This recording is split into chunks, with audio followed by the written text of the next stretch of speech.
cold. Good afternoon, welcome back to another video with a guy and his projects. That's awkward. Today we are working on the 2004 Jeep Grand Cherokee WJ 4.7 liter engine, and we are replacing the power steering pump and reservoir hoses, all of that because it's failed. So I just finished putting in a different engine in this Jeep. The old one's been having a lot of issues. It was time, so I went ahead and replaced it, put one from a T-bone Jeep in here, and the engine runs great. But I took the power steering pump that was mounted to that engine and also, put it in here. Well, you might be able to tell it's like 27 degrees out here right now, and in the mornings or after it sat all day in the cold, she'd squeal like crazy at startup. So I decided to go ahead and put the power steering pump that came out of this Jeep back in this Jeep, and that is what we're doing today. Keep in mind, I am not a mechanic. Yeah, should have brought gloves. I don't know what we're gonna do when we get to real winter here. Anyway, where were we? That's right, I am not a mechanic. You know how I know I'm not a mechanic? One, I've never been to mechanic school. I've never worked with mechanics. I've never done any mechanical stuff outside of what I do for myself. Two, you guys tell me all the time. Oh my. If you watch my videos, almost every single video, I mention I'm not a mechanic. I'm just a DIY guy that likes to figure stuff out. That's not me claiming to be a mechanic. In fact, it's exactly what it sounds like. I'm telling you, I'm not a mechanic. So if you want to follow my advice at your own risk, because again, I'm not a mechanic. Okay? All right, moving on. So I am not a mechanic. I have no idea what I'm doing. I only do what I do because I can figure things out. I can replace engines. I can completely redo suspensions. I can rebuild entire vehicles. But follow me at your own risk. And I'm not saying that to be facetious. I'm saying that legitimately. Follow me at your own risk. What I do is the way I do it, or what I do and the way I do it probably has nothing to do with the way you should be doing it, or if you should be doing it. So keep that in mind. So here in your engine bay, this is your reservoir pump. It's just over on the right hand side when you're looking at it. You've got a couple hoses attached to it. I think we're gonna get run out by a loader of some sorts, but we'll find out. We'll keep going until it gets too noisy. So I decided to not remove the upper radiator hose. I decided to drop this whole pump down below underneath the engine. Next time I do it, I'll be taking off the upper radiator hose, so I recommend you do that. Personal recommendation only, not a mechanical recommendation. So go ahead and remove your upper radiator hose, just get that done, drain some coolant if you have to, big deal.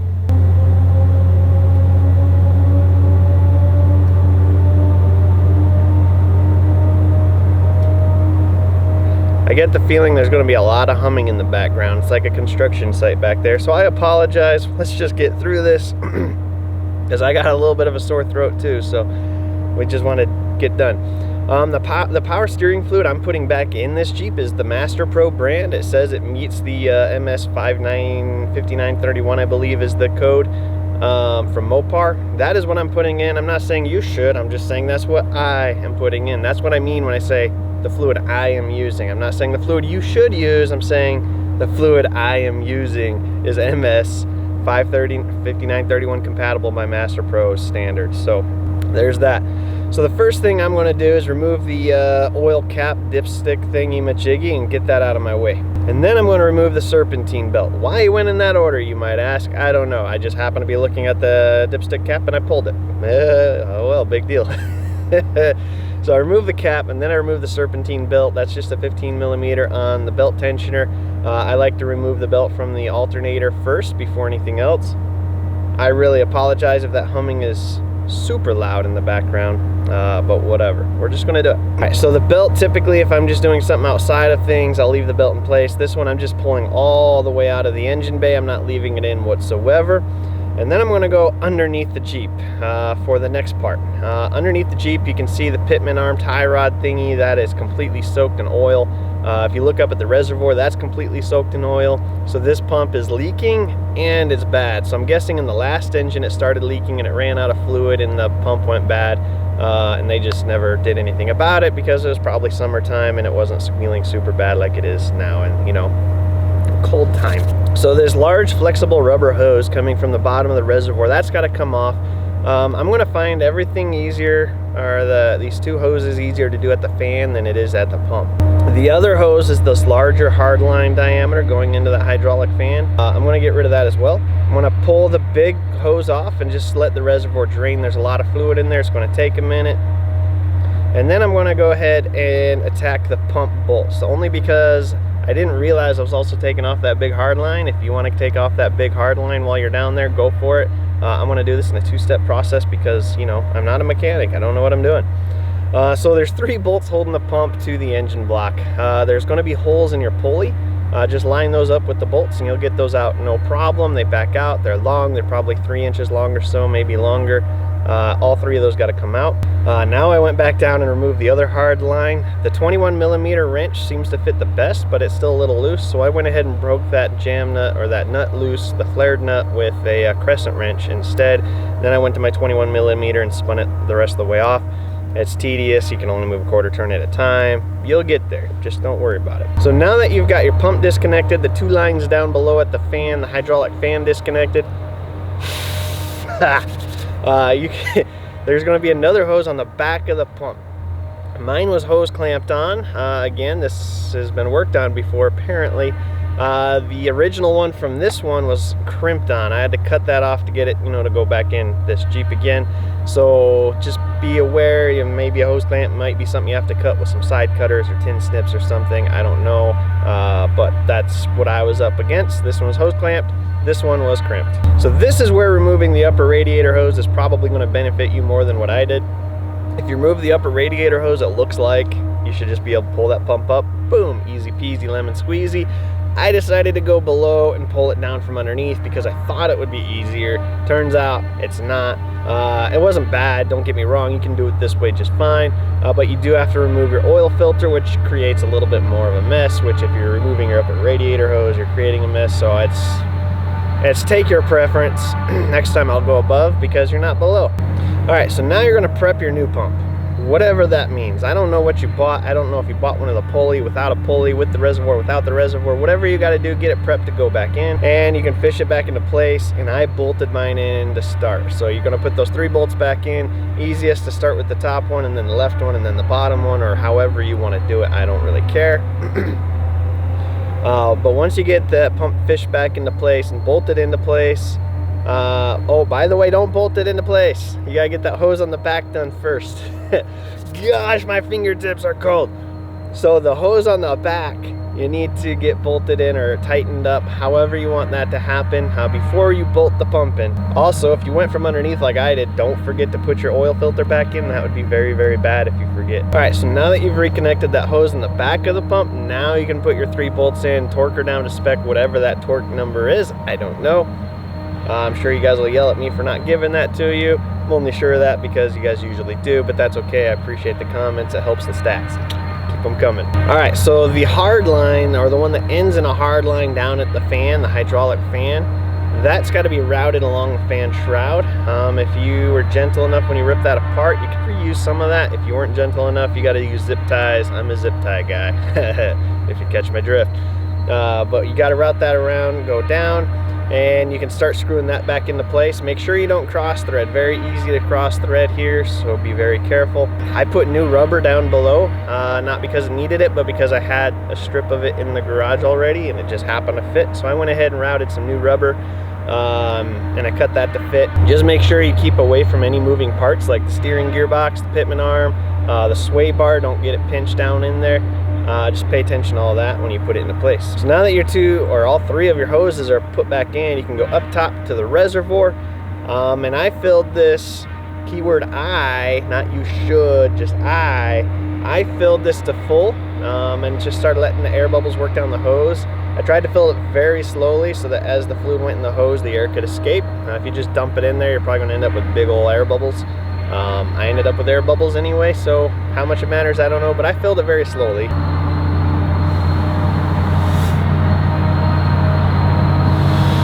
All right, so while I was waiting for the air bubbles to bubble out, I went ahead and put the serpentine belt back on. You fish that all the way through, use your 15mm and a long bar to pull that tensioner slack so that you can put the belt on. I find it easier using the alternator last. just the way I find it easier. So here you don't have to pick the front end of the Jeep up, but if you can, it makes things easier. You can do it on the ground if you have to, but essentially pick the front end up, put your key in the accelerator, or not the accelerator, the accessory position, the on position, and then you're going to turn your steering wheel back and forth from lock to lock. I do about 6 to 8 times. Keyword I, not you should. Keyword I. Turn my steering wheel to lock and then back the other way to lock, like 6 to 8 times. I made a little bit of a bubbly mess in there and a drain on the floor. I'm not too stressed about it, but you probably could do cleaner. I don't know. So anyway, where was I? I'm entertaining myself in my head right now because I just read a bunch of naughty comments about how I'm not a mechanic. Yes, I'm aware. I'm me. I am the guy. Anyway, what was I saying? Oh yeah. So turn the lock to lock, blah blah blah. Keep it full, or full, about half. Keep the reservoir about half full is what I did. Of fluid, and you should hopefully keep from overfilling too much. Once you've done that with the car off, now you can turn the car on. This is going to activate the pump and the steering gear and everything, and it should get all the fluid to disperse evenly.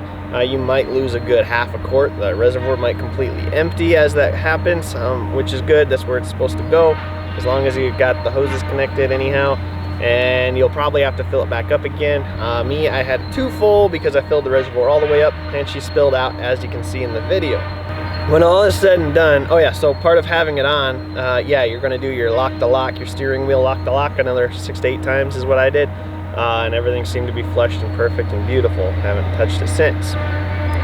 So when all was said and done, I went through about 7/8 of a quart. I bought 2. I only used 1. And out of that 7/8, probably 1/8 ended up on the floor.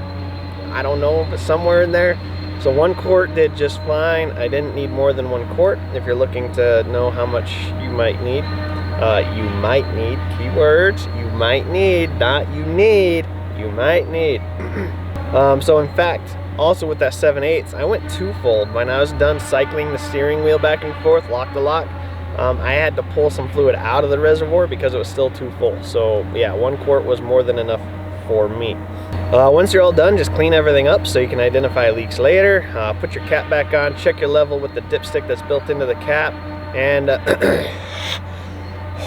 it's cold. We're almost there. Okay.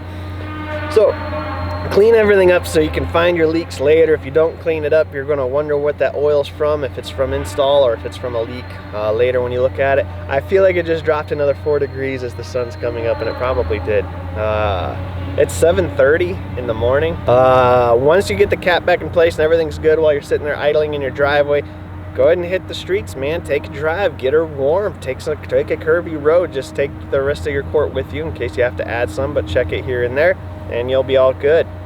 So at this point, guys, I have all the products I use linked down in my Amazon description below. Not my Amazon description, my YouTube description, video description. I have parts linked down there. Go click on them. Even if you don't want to buy them, you click on them. Anything you buy within 24 hours of clicking on somebody's affiliate link, I get, or that person gets a little commission off of, so it's helpful.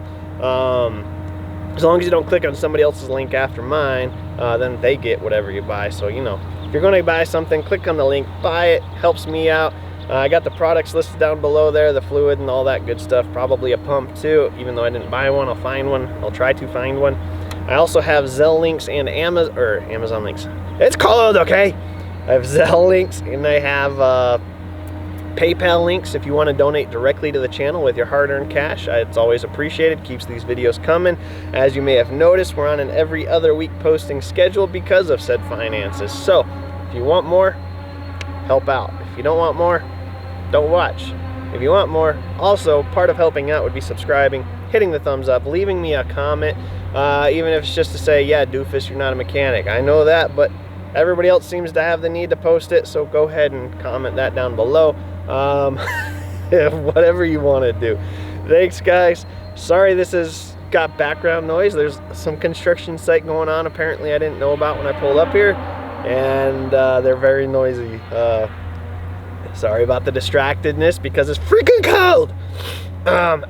I got a hot coffee in the Jeep. I should have been holding it this whole time, but whatever. Thanks for watching. We'll see you later. Adios. Oh, by the way, if you want to see some stuff on this, the bumper and the fog lights and the winch, stay tuned. I haven't posted that video yet because it's still a work in progress. But I'll probably post one in the coming weeks or months or somewhere in there, just about where we're at and what's going on. So thanks again. We'll see you later.